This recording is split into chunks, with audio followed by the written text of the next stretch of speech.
வணக்கம். காடேஸ்வரா கிச்சன்லேருந்து கலா பன்னீர்செல்வம். இன்னைக்கு நம்ம குமுட்டி கீரை கடையிறது எப்படின்னு பார்க்கலாம். ஃபர்ஸ்ட் இந்த குமுட்டி கீரையே வருங்க, இப்படி பூவோடலாம் இருக்கும். நம்ம வாங்கிட்டு இப்படி இந்த பூவையெல்லாம் எடுத்துட்டு சுத்தம் பண்ணி வச்சுக்குவோம். வச்சுட்டு இந்த முத்தெல்லாம் இருக்கிறதையெல்லாம் எடுத்துருவோம். இந்த மாதிரி எடுத்துட்டு சின்ன கொழுந்தா இருக்கிறத மட்டும் போட்டுக்குவோம். கூடவே நீங்க என்ன கீரை தொய்யல் பண்ணை எது கிடைச்சாலும் கூட போட்டுக்கலாம். பாருங்க, எல்லாம் சுத்தம் பண்ணி இப்படி எடுத்து தண்ணியில போட்டு வச்சிருக்கிறேன். இப்போ இதை எப்படி செய்யறதுன்னு பார்க்கலாம். இதுக்கு தேவையான பொருள் என்னன்னா, சின்ன வெங்காயம் கொஞ்சம், பச்சை மிளகாய் ஒன்று எடுத்துருக்கிறேன். இப்போ கீரை கடையிறதுக்கு தண்ணி வச்சு வருங்க, சட்டியில் தண்ணி கொதிச்சிடுச்சு. இதுக்குள்ள இந்த பச்சை மிளகாயை போட்டுருவோம். ஒரு 2 செகண்ட் பச்சை மிளகாய் போட்டுருவோம்.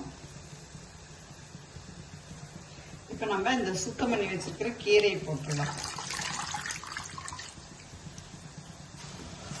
அதே மாதிரி சட்டி பழக்கிறதுக்கு அப்படிதான், எப்படி மண் சட்டி பழக்கிறதுன்னு நிறைய பேர் தெரியாம கேட்குறாங்க. நீங்க புதுசா சட்டி வாங்கிட்டு வந்த உடனே என்ன பண்றீங்கன்னா, பக்கெட்ல நிறைய தண்ணியை குடிச்சு அந்த தண்ணிக்குள்ள ஒரு வாரம் அப்படியே போட்டு விட்டுருங்க. நல்லா மூழ்கிற மாதிரி போட்டு விட்டுருங்க. ஒரு வாரம் கழிச்சு எடுத்து நம்ம முதல் பருப்பு போடுறதுல இந்த மாதிரி கீரை கடையிறதுக்கு தண்ணி ஃபர்ஸ்ட் எடுத்தோடனே தாளிக்க கூடாது. அதனால கீரை கடையிறதுக்கு தண்ணி இல்ல பருப்பு வேக வைக்கிறதுக்கு தண்ணி வச்சு கொதிக்க வச்சுட்டு அப்புறமா நீங்க மறுபடியும் எல்லாமே தாளிச்சுக்கலாம், ஒன்றும் ஆகாது. இப்ப கீரை நல்லா வெந்துருச்சு பாருங்க. இப்ப நம்ம அடுப்பை ஆஃப் பண்ணிடுவோம். அதுக்குள்ள நம்ம பாருங்க வெங்காயத்தையும் இப்படி கொட்டி எடுத்து வச்சுக்கிட்டோம். இந்த கீரையில இருக்கிற தண்ணியை ஃபுல்லா நம்ம இருத்தரணும், அப்படியே வடிச்சிடணும்.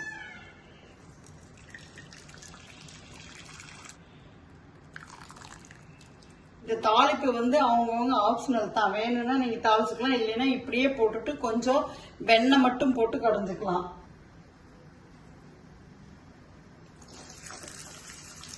காரம் பத்தாத மாதிரி இருந்தா நம்ம இப்ப கூட ஒரு பச்சை மிளகாயை கட் பண்ணி உள்ள சேர்த்திக்கலாம். இப்ப இந்த வதங்கின வெங்காயத்தை இந்த கீரையில போட்டுருவோம்.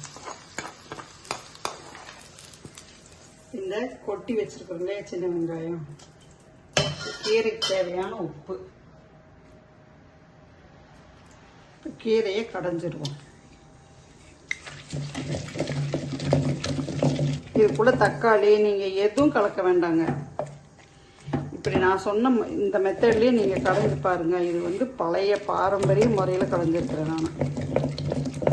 வெண்ணெய் பிடிக்குங்கிறவங்க இந்த டைம்ல வெண்ணெய் போட்டு கடைஞ்சிக்கலாம். இப்ப இதுக்கு தண்ணி இன்னும் கொஞ்சம் தேவைப்படுனா பச்சை தண்ணி தான் ஊற்றணும். நீங்க